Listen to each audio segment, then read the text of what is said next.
Welcome to the Quintessential Poetry Podcast, streamed live from the heart of Washington, D.C. Here, you'll find a portal to vibrant voices, echoing souls, and an ongoing celebration of the extraordinary power of language. So, prepare yourself to join host Dr. Michael Anthony Ingram and his special guests as they explore traditional and spoken word forms of poetry.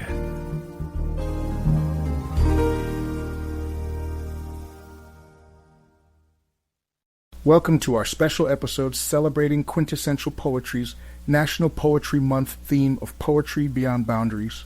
Today, we journey with Adler Micó, a poet who embodies poetry without limits.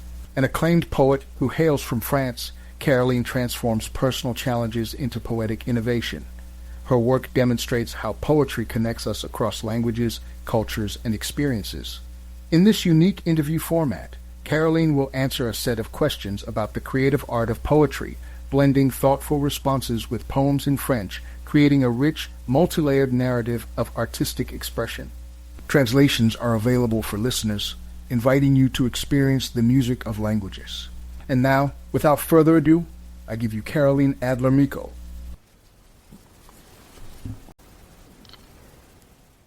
First of all, thank you for the invitation. I'm honored by this wonderful opportunity to share my poems in their original version. I will answer questions in English. I apologize in advance for my sometimes rough accent. Question number 1. What is poetry? The trick is to express what flows between the words, what overflows them. Poetry could be an almost plastic or musical approach to words, when spoken language meets another form of expression. I write my poems like scores or plastic compositions, or mixes. That's the word we use at Slam Message Service, collective which I am a member, and I think it also corresponds to my solo writing style. I often move bits of poem around, cut them out. The next logical step was to make a video, and it's done. Question number 2. When did you first discover the power of poetic language? In utero. Then in my baby chatter, my mother was a kindergarten teacher. Between jazz on the radio, songs, nursery rhymes, finger plays, I've been immersed in it for as long as I can remember. I discovered its playfulness first. Play is a very powerful motor. Speaking of jazz, here is a poem I improvised while listening to Live on a Boat, a live album by the group Zarbiturique, recorded on board a concert boat on the Seine in Paris. You can listen to it on the SoundCloud platform. My poem is about a seagull playing with the waves of the music and Paris sounds, and a whale. The whale in a glass of water was the band's idea. Entre les mots, plongée musicale, between words, musical dive. Ça swing, ça pulse, ça bouge, ça groove, frétille du ballet sur la cymbale.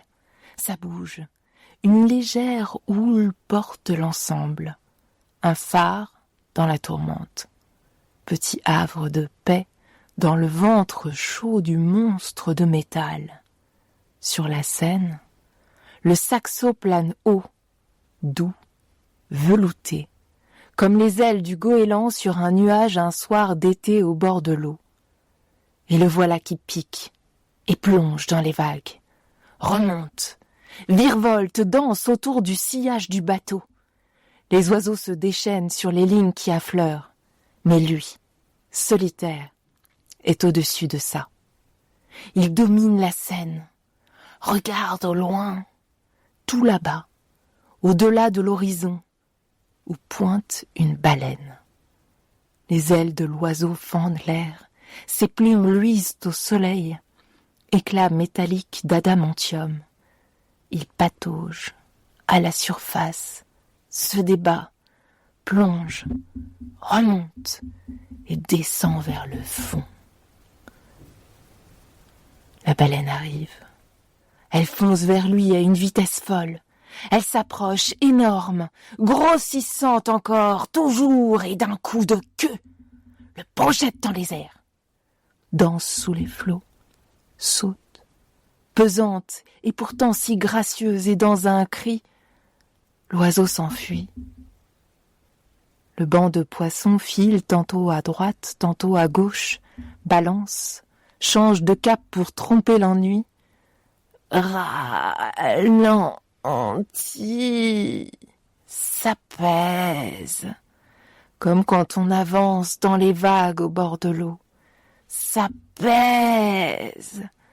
Vient le soir, la fatigue, l'oiseau ferme un œil. Le frôlement des ailes de l'oiseau sur le bord de la fenêtre.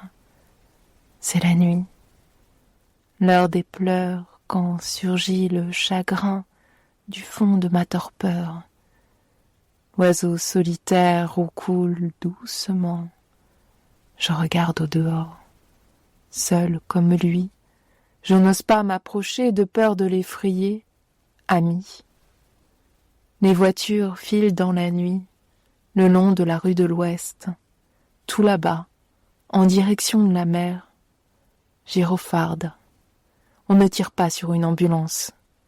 La grosse caisse tonne, scande les battements, le saxo ronfle, expulse les méandres. Tic-tic-tic-tac, tic-tic-tic-tac, tic-tic-tic-tac, le long du col du saxe je m'effondre, me laisse glisser. Un éclat cuivré et quelques gouttes de guitare, roulement, petit pas, glisse, glisse et repart plus profond. Ne reste que le tempo. Ballade en guitare sur chemin grouvouteux de basse. Ballade en danseresse, ébouriférante, et le saxo revient me tirer la main comme pour mieux glisser au morceau suivant.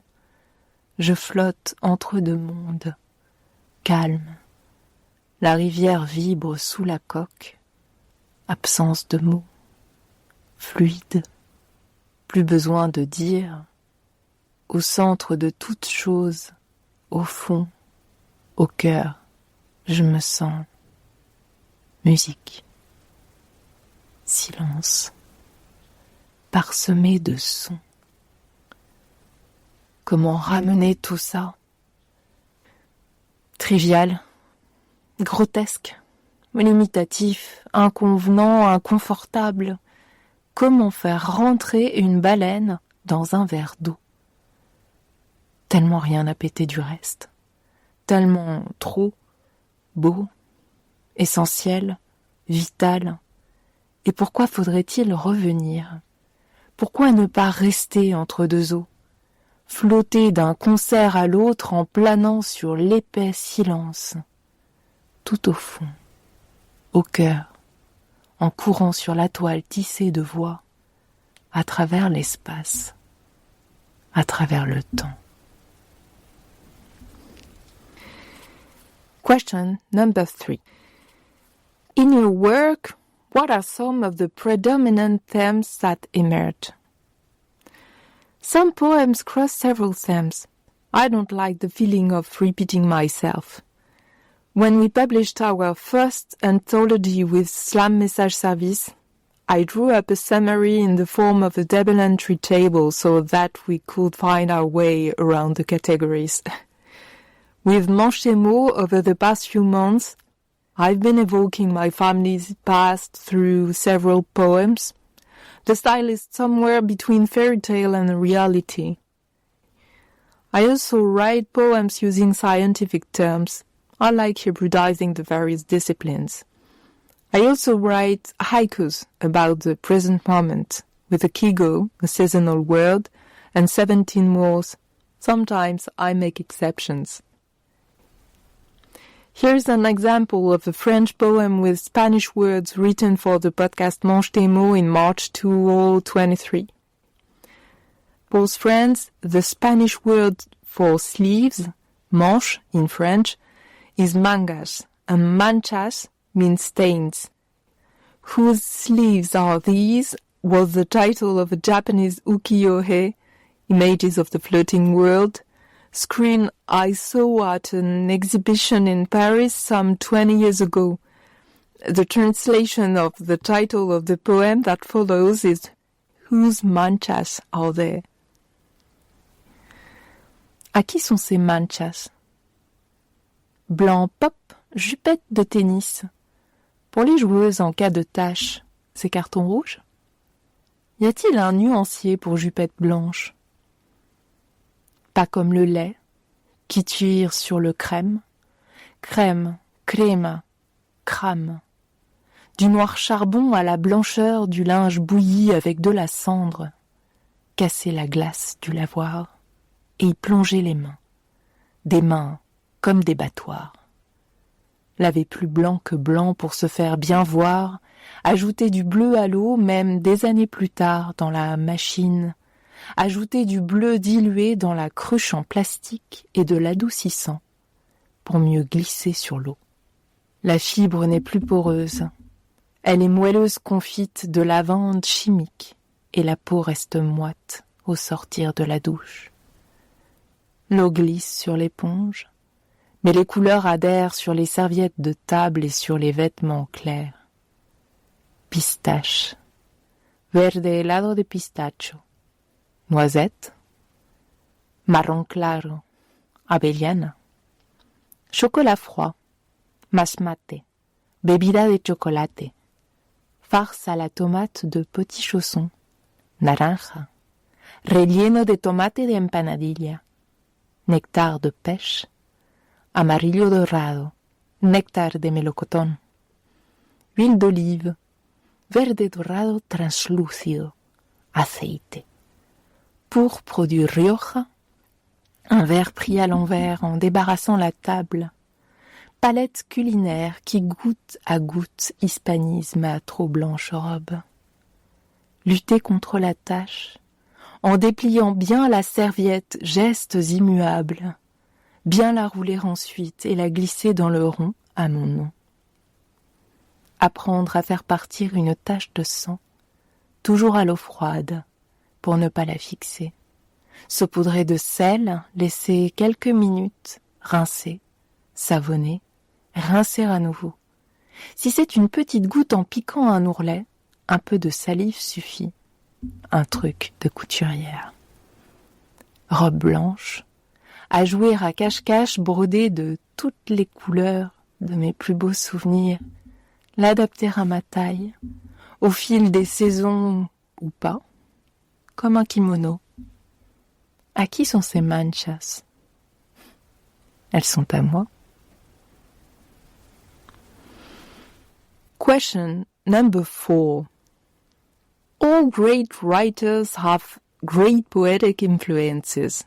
Who are some of yours, and what makes them great in your eyes? I've always found earth science classes deeply poetic. I think my teachers are among the greatest poets I've ever met in their wonder and humor. I'll mention Mr. Bernard and his wonderful ties, and Mrs. Robert. I had them for several years each. Mrs. France DeMarcy, too, a cinema teacher I had at university. Passionate, exciting, breathing life and spontaneity into her classes.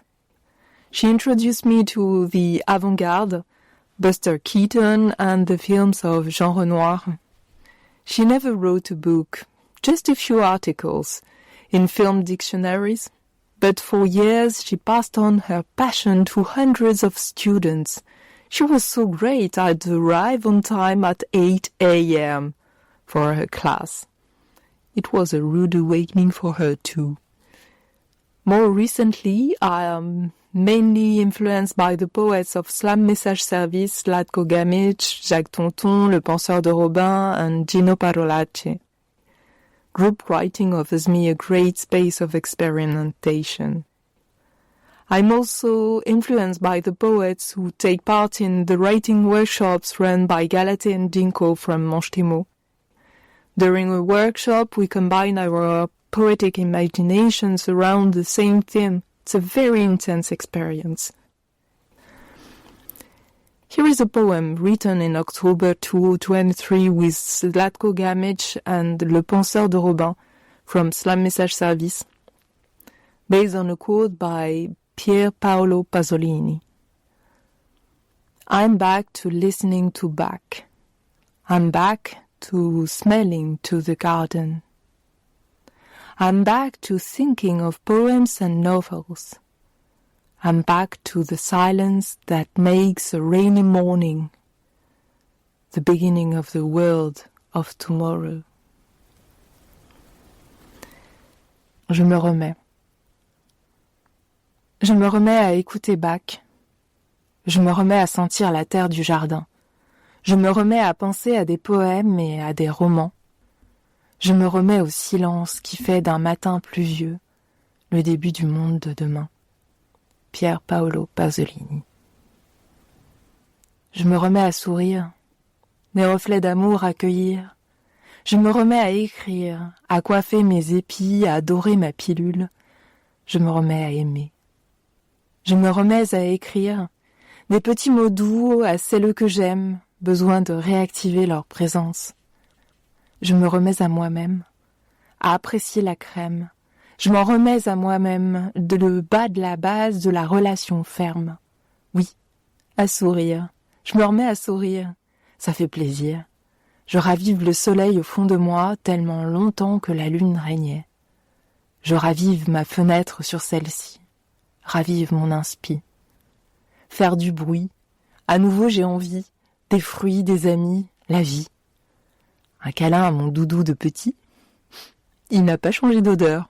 C'est juste moi qui ai grandi. Quand on perd les choses rassurantes, ça fait peur. Je me remets de tous ces drames. Rire et pleurer, crier, souffrir, fini de ravaler mes larmes. En dedans, je sens que ça vibre. Tout doucement, tout tendrement, je me remets à mon silence. Je m'y rassemble, en résilience. Je me remets au métal. Vieux CD strié, streamé. En attendant la Megadeth, je me remets à trimer. Je me remets à parler, je m'en remets à la sérénité. Je me remets à hésiter quand vient le soir qu'il faut rentrer, à faire la course à l'oreiller. Je me remets à me balader. Je me remets à la guitare, à ces quintes qui font un tabac. Sans gamme de plaisir allégeant mes poids, je me remets au blues du soir. Je me remets à cantage. Je mords, mec. Ouais. J'ai remis les gants, mec. J'avais plus le physique, mais je faisais avec. Maintenant, ça va mieux. Je boxe avec les vieux. Mais t'inquiète, j'arrive toujours à kicker les fougueux. Je me remets more and more au jour à naître du passé. Je m'en remets au Crétacé. Amibe, je m'abîme au fossé. Je me remets à flotter dans un océan de tristesse ou bien d'amour. Je me remets à désespérer. À m'accrocher à chaque instant à ce qu'il y a de beau ici, maintenant. Je me remets en chemin. Et j'ai de mes mains remis ma chemise. Je me remets au câlin, délicatesse des soirées promises. Rêver d'ailleurs et autrement. Le temps de rechausser mes pompes, je sais pas comment ça va changer. Je serai l'ailleurs, je vais me révéler. Je me remets à boire des paroles de givre, glace zébrée d'envie de vivre. Je me remets au pochon, rempli des encres des livres. Je me remets au foot, je transpire, pas de doute, le bonheur d'éclater ma banane qui pend sous mes deux yeux d'âne, et je me remets à me prendre pour le dieu Zidane. Je me remets à respirer, je me suis remis à respirer. Ventre, poumon, plexus, ventilé pour faire le vide intérieur. Tétanie, cri, rire, pleurs, un souffle, un mot, une naissance. Bienvenue à la vie. Question number 5. How do personal experiences of vulnerability and strength intersect in your poetry? I focus on what makes sense, what nourishes my soul. Love of life, of plants, of the elements, of others, and humor. I like to shake up a poem that's too serious by breaking a rhyme or living in a pun. A bit like an obstacle that diverts a flow that's a little too direct. I add curves, meanders. I like dark humor. In times of great stress, I mainly read and write haiku. It's a good exercise to refocus and pay attention to the present moment. Here are just a few examples of haikus and short poems. Tonk tonk, bouillonne, couvercle de casserole, aqua charlet, psh, déborde, évapore, jazz à fipe, cuisine. Popote, ballet en 3 actes. Spectacle essentiel, Bocaux en gradin contemple mon swing de casserole, chorégraphie de chaussons, aération à l'éventail. De mon masque, mon souffle en vague lumineuse joue avec les phares. Was coming back home in a bus. Comme une pomme de pin, dans le feu, l'eau crépite au cul de la casserole. Le glockenspiel égrène le silence. L'accordéon lui redonne souffle. Accroupi dans la nuit, je danse du bout des doigts. I was listening Nightful Dancer de Park Ji-ha. Dans les épines du Christ, d'élégantes guêpes butinent en queue de pie. Au loin, le ressac, effluve saumâtre et galane des noches. Le vent me souhaite bonne nuit. Qu'est-ce qu'il dit? La communication se déverbe. Tati y aurait-il été en été? Silencieuse, oiseau au pipistrelle. Pipi d'étoile? Une ombre a survolé la cour. Le vent dépose plus fraîche que mes larmes une goutte sur mon pied. Ouvert, fermé, balancier horizontal, la porte, balade l'araignée. Ça se trouve, l'étoile, c'est la veilleuse d'un trou noir qui a peur de la nuit. La nuit d'étain rose, sur les bandes de nuages, l'aube est là.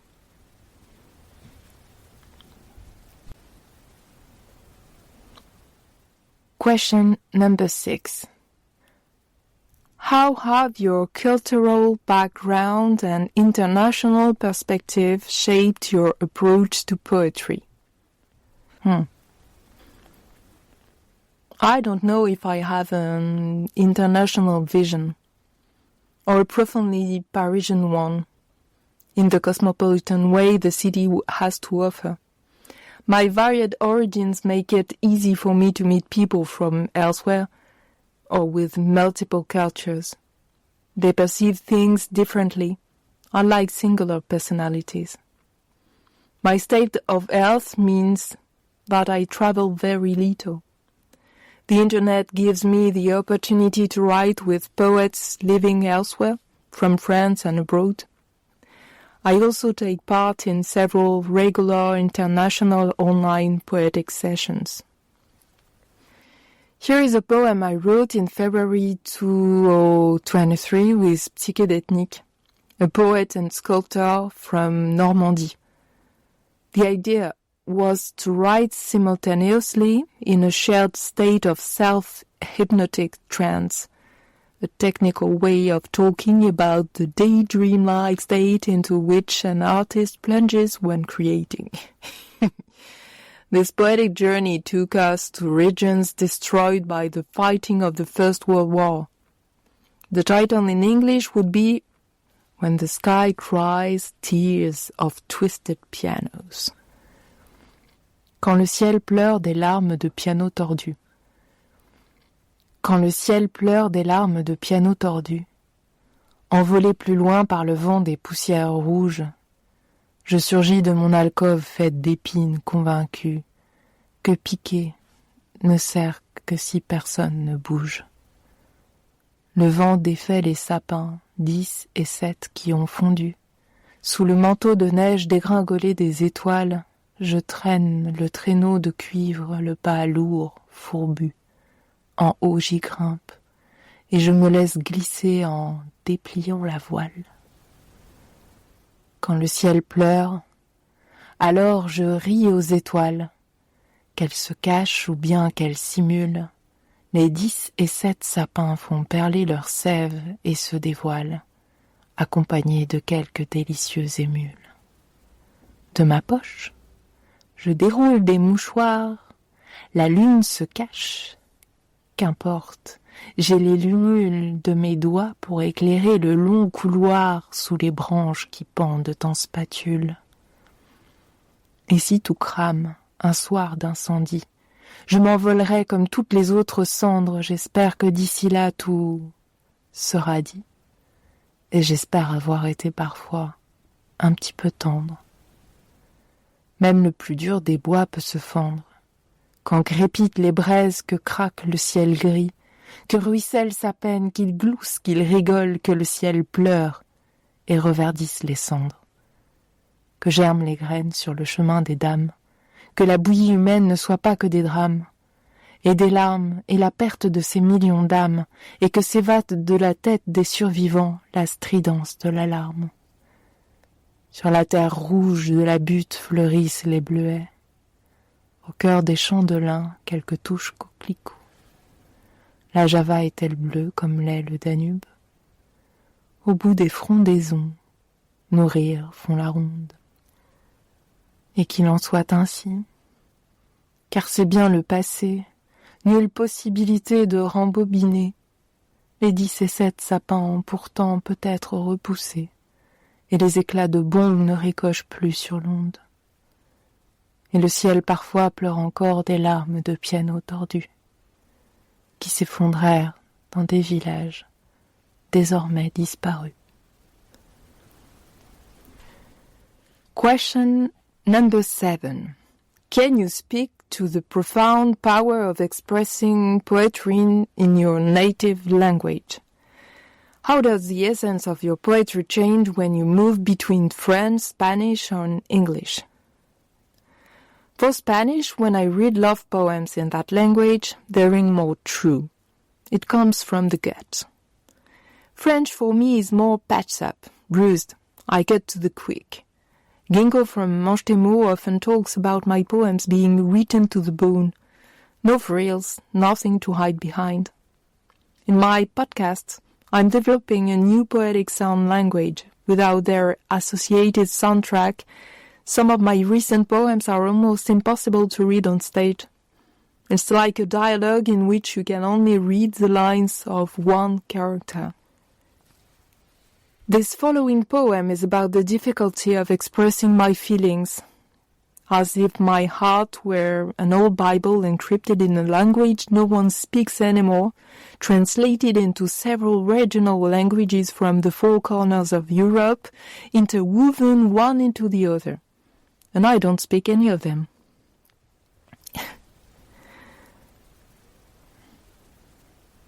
Crypté. Mon cœur est comme une vieille Bible cryptée dans une langue que plus personne ne parle, traduite dans plusieurs langues régionales des 4 coins de l'Europe, imbriquées les unes dans les autres. Et je n'en parle aucune. No sé dónde se han escondidas las palabras. Seguro que han desaparecido. Lo siento por dentro. Alguien lo ha escrito. Cuando algo existe, existe la palabra para decirlo. Je donne le change. Je n'ai aucune idée d'où ça va, ni d'où je suis vraiment. C'est la question, ni où, ni quand, ni comment. Il était une fois les vérités de l'amour telles que je les vis. J'en sais rien. Así exploro mi silencio, tan tranquilo y profundo, eso es. A su contacto palabras desaparecen, absorbidas, o cambian de formas como nubes. Ese silencio no existe en el mundo real, sino adentro, entre las palabras, entre las notas de música. Je ne sais pas traduire ça en mots, mais je sais que ça existe. Rasco, suavemente, la tierra que cubre las raíces, para descubrirlas y curarlas de todo ese dolor y temores retenidos, generación tras generación, hasta que para ciertas personas se conviertan en piedras. Quand je dis « je t'aime », j'ai l'impression de mentir tellement les mots sont étrangers à ce que je ressens au plus profond. Les lettres s'y défont et fondent, les sons se fondent en un battement. Yo dejo que fluyan las lágrimas, deshaciendo las piedras antes que se formen. Agua de vida, para que la savia vuelva a subir a las ramas y alimente las frutas. Y a ver, un día, si encuentro palabras para enviar a los que amo, a mi familia, una tarjeta de Navidad llena de ternura y amor, tan como las que recibía de pequeña de parte de mi tío. Question number 8. What do you view as being the role of a poet in modern-day society? Well, staying alive and keep writing. That's a good beginning. Question number 9. How do poets continue to challenge and amplify women's narratives that have been historically silenced or marginalized? What comes to me spontaneously are a poem by Margaret Atwood, Half-Hanged Mary, and her songs for murdered sisters. Also her journals of Susanna Moodie and the Penelopiad. I could also cite the entire poetic works of Joséphine Bacon. She's an Innu poet, lyricist, storyteller, lecturer, screenwriter, translator, interpreter, and filmmaker from Pessamit, Quebec. I'd also mention the poems of Edith Brooke, an Italian writer of Hungarian origin. She was also a screenwriter and director for Italian television. She is a Holocaust survivor. Recently, she wrote a book full of love with Pope Francis entitled I'm Francesco.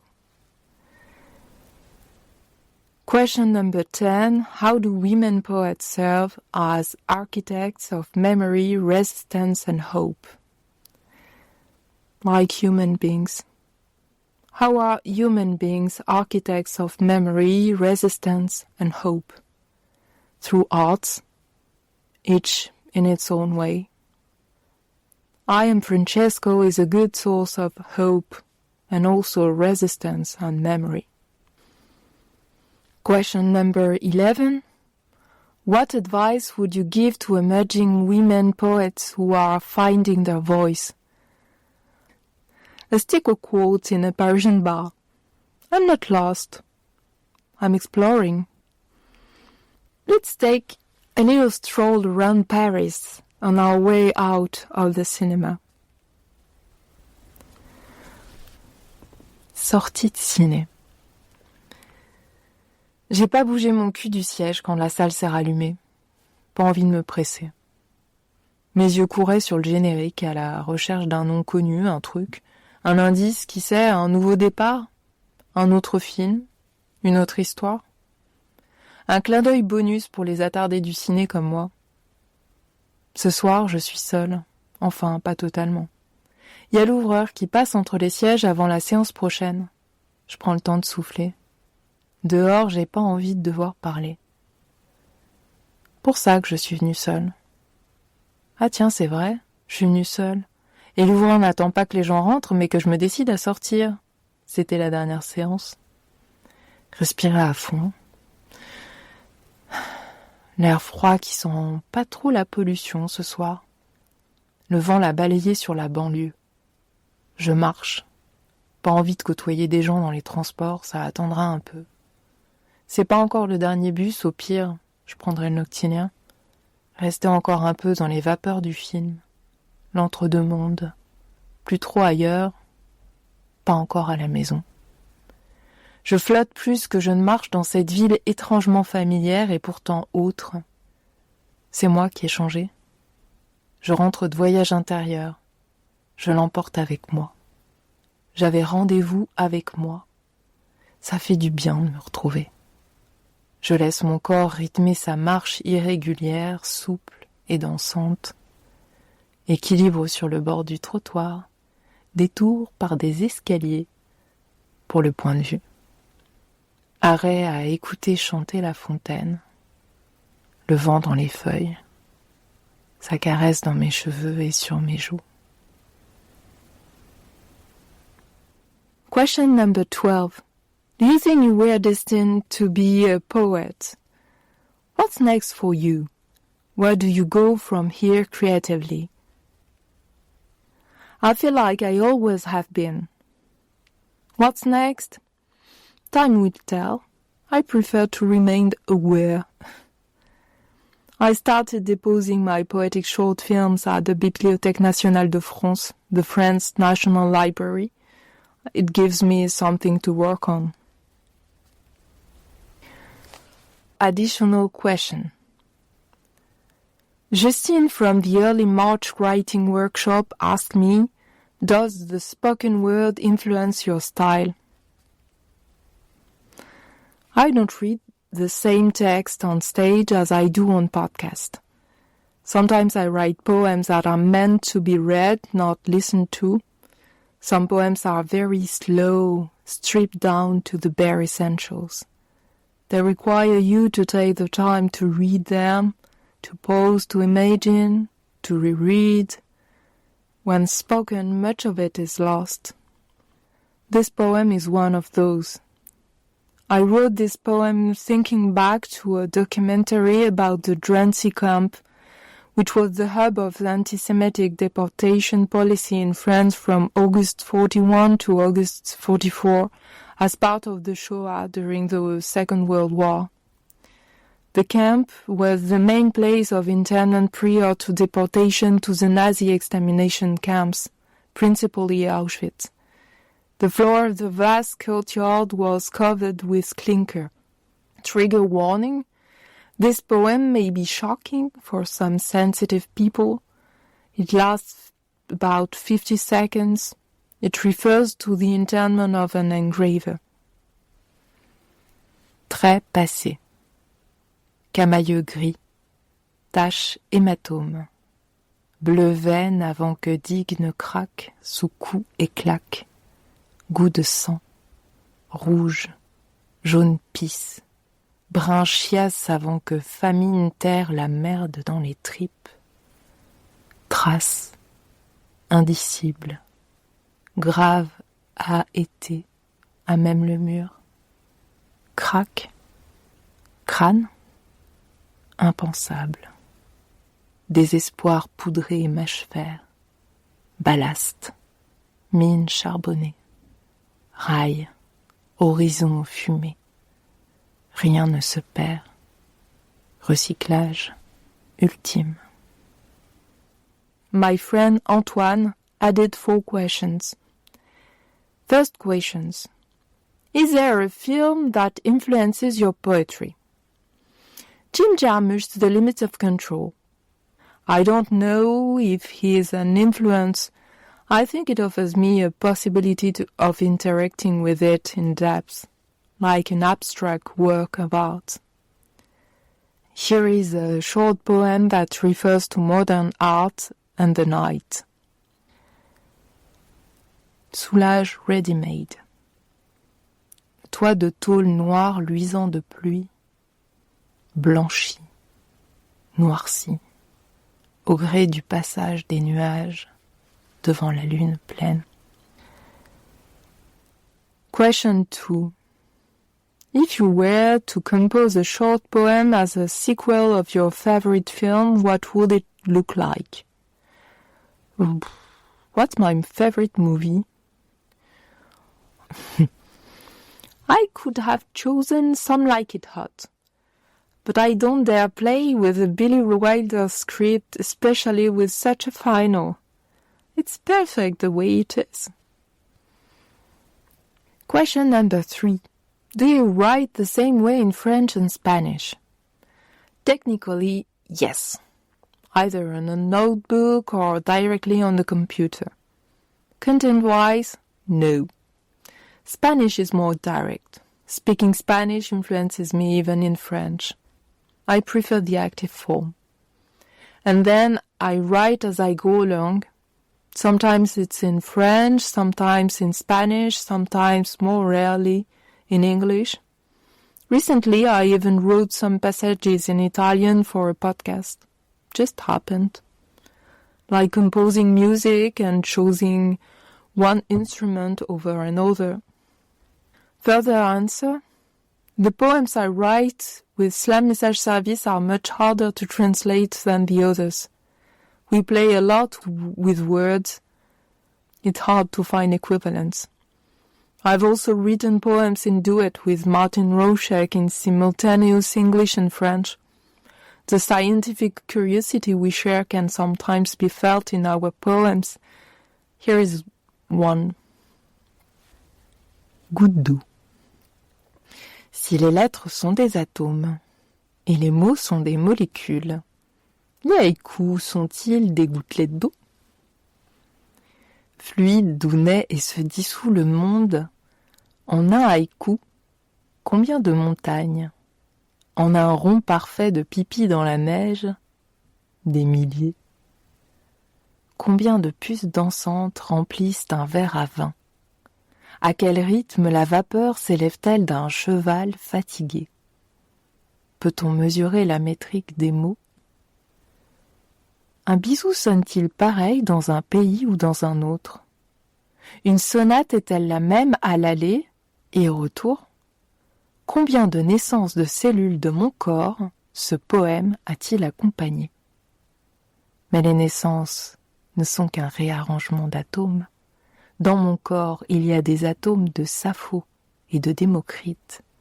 Dans ce poème, des lettres de Villon et de Labbé. Une plante dansant sur le flanc d'un volcan, un requin qui se réveille dans le calme de l'océan, et le compost fertilise mon silence.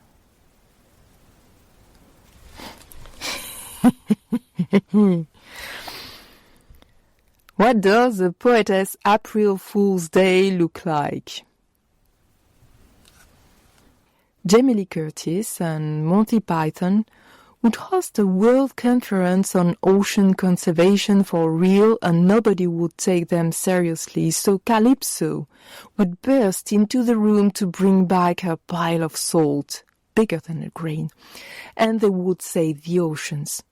After that, they'd all take a big helicopter piloted by Looping, but because they'd taken so long to get on, the time to say goodbye to Calypso, who as marine goddess would have found it inappropriate to take a flying machine, Barracuda would wake up in mid-air and trying to smash Looping's face in, he'd crash the plane into the middle of the Amazon forest.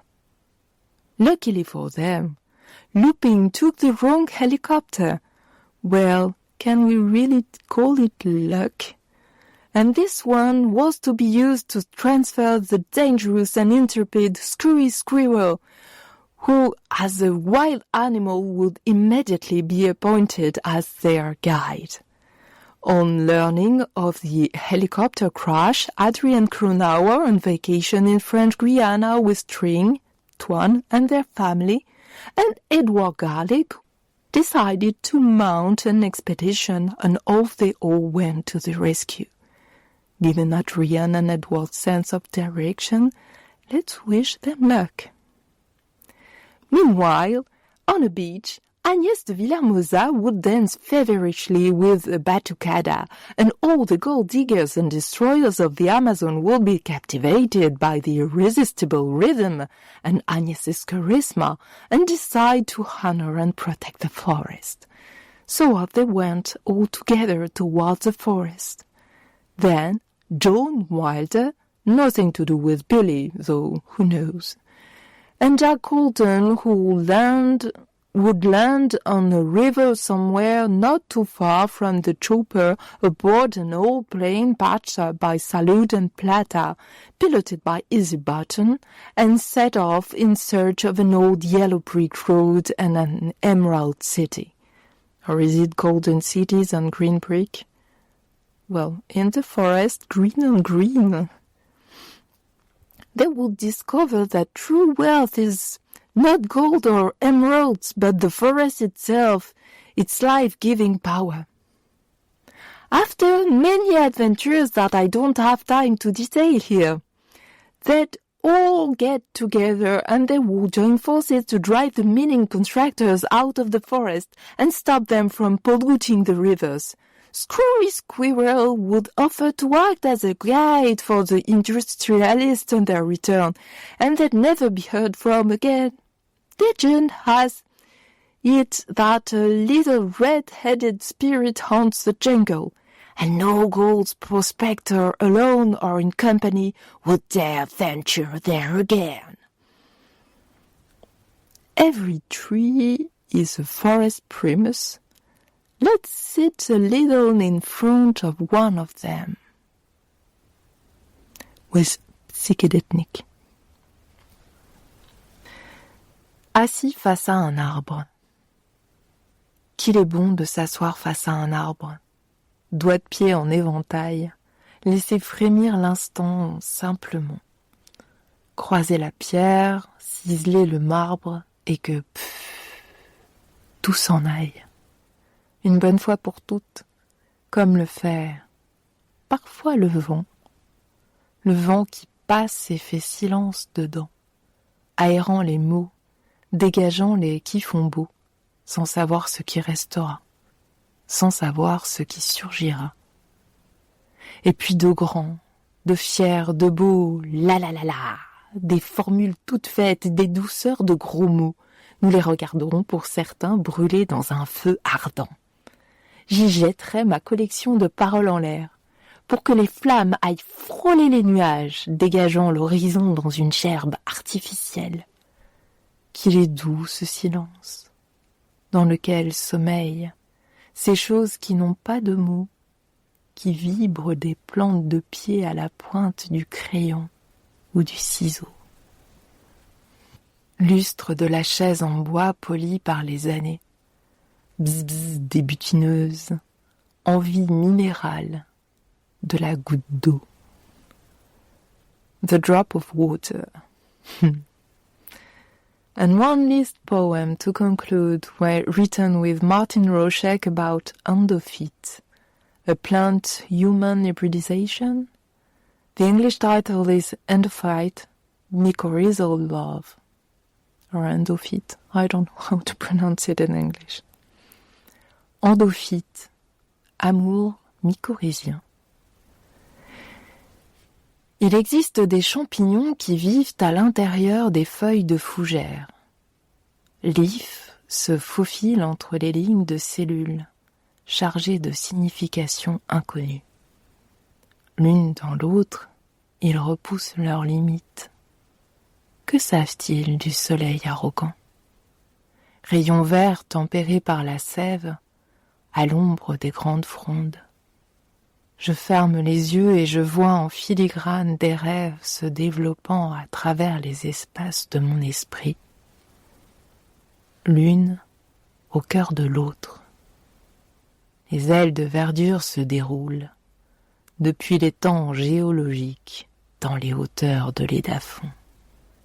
La mycorhize abreuve et nourrit. Des liens entre les pensées et les sentiments, entrelacs de chitine et de cellulose, dendrites attachés à des axones atteignant le bout de mes doigts, Est-ce moi ou mon microbiote qui embrasse tes lèvres?